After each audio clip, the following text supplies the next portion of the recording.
Le cycle de l'eau est un élément essentiel pour la compréhension du système climatique et pour la gestion de l'environnement. Le réchauffement climatique va l'affecter considérablement. Pour le climat, ce cycle de l'eau est une composante centrale puisque c'est le couplage entre la circulation atmosphérique et les propriétés des surfaces océaniques et terrestres. Des processus importants comme pluie, évaporation vont impacter la dynamique de la végétation et l'humidité des sols. Le bilan à l'interface entre air et océan va induire des déplacements de masse d'eau et une circulation thermohaline qui va aussi impacter le cycle de l'eau.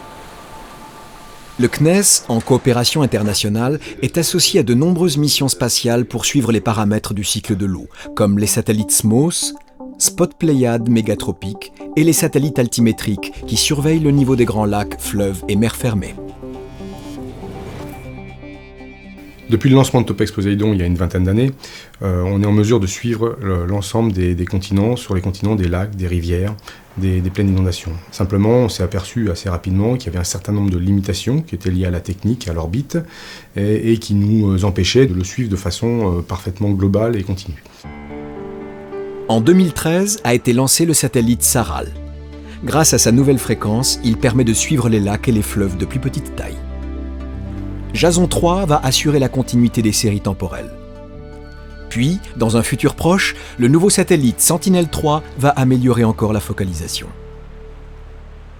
Le NEC+ Ultra, c'est la mission SWOT qui va être lancée en 2020. On est sur un autre instrument, on est sur de l'interférométrie radar. On a une vision bidimensionnelle des surfaces continentales, c'est-à-dire qu'on va observer déjà l'ensemble des lacs sur Terre qui font une superficie au minimum d'environ 1 hectare, toutes les rivières qui sont larges d'environ 50 à 100 mètres et plus évidemment.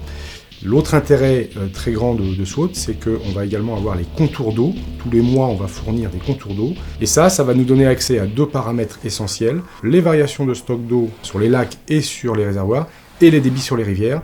Et ça, ce sont des informations qu'on n'a jamais eues auparavant par une mission satellite unique.